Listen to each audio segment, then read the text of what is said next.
I'm Matthew Soto. I'm Lucian Vanderhoof. Okay. Imagine spending weeks on making 1 minute of a movie. Now double that time, and that's how long it takes to make 1 minute of an animated movie. My name is Owen Tran, and I'm going to be talking about the challenging world of animation.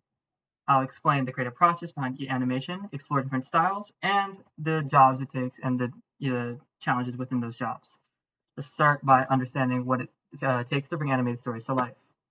The creative process of animation. All right. Animation begins with an idea that becomes a story. Artists create storyboards, design characters, and plan how scenes will move. After that, animators will bring those characters to life or models to life by moving them around in realistic or creative ways. Then, after the animation is finished, sound, music, or voice acting will be added to complete it. The process of 3D animation. There's modeling rigging, which is creating the backgrounds and characters in a 3D, right? And adding skeletons. Animation and motion, which is moving those skeletons to make the animated characters move correctly. Texturing and lighting, making the animation look pretty. Rendering, which is taking the pretty animation out and making it look, putting it for the actual film. After that, you have sound design and music, which is just add more depth to the animation. And then there's post-production editing, which is making the animation flow better, and review and feedback to see what they can change and go back on.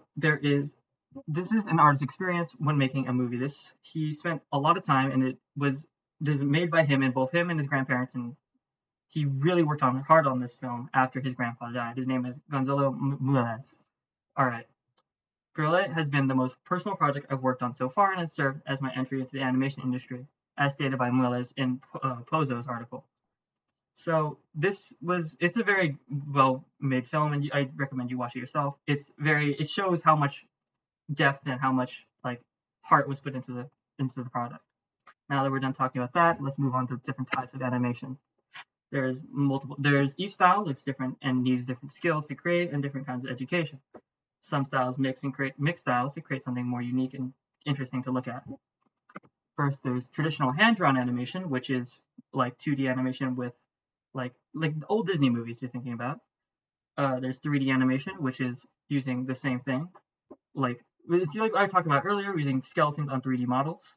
Then there's 2D keyframe animation, which is used in modern cartoons, modern American cartoons, taking a 2D figure and moving it around with skeletons similar to 3D models. Clay animation, using stop motion with clay. Mixed animation, mixing animation with different kinds of media, such as live action. Motion graphics, which is used on commercials, such as creating an outline when someone moves. Rotoscope animation, drawing over live action to make more realistic movement. Vector 2D animation, using shapes. And mixed style animation, mixing two different kinds of animation, such as 2D and 3D, to make a more interesting to look at our style. There's the impact of animation. When you think about animation, it's always when you're a kid watching a movie. You don't think about live action movies when you're younger and looking back on your childhood.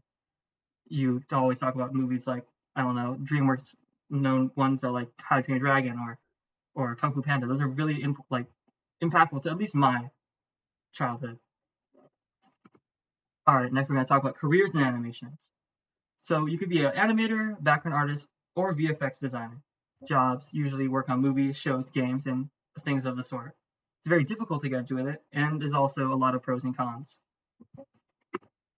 So there's a lot of challenges, and you really need to be prepared if you're trying to consider this as an actual career. If you do not have a clear plan, it's very easy to fall and just kind of stumble into the end of your life. Animation industry is stated by Arroyo is as hard as trying to eat soup with a fork. All right, this is Marta Terroso's opinion on it. This is some of her work right here. It looks really pretty, but she has actually quit animation due to the fact of the mental strain on her. She states, animation can be invigorating, especially when it's in your own work and you witness your own characters come to life. Nowadays, the mere thought of animating outside of work brings me no joy whatsoever. She didn't have a clear plan despite being really talented, as shown here. She made this move. That is extremely impressive. But despite everything, she still can bring herself to it. In conclusion, animation is a detailed process that takes time, creativity, and skill. Today I try to let you give a little sneak peek of all that. Thank you very much. Any questions?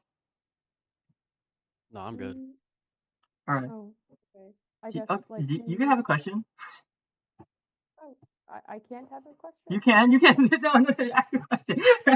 Okay, I was like, I don't know what while doing your research, which animators kind of like inspired and stood out to you.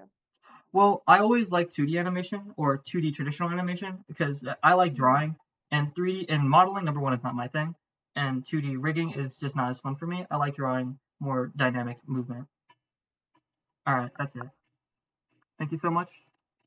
And yeah, the end.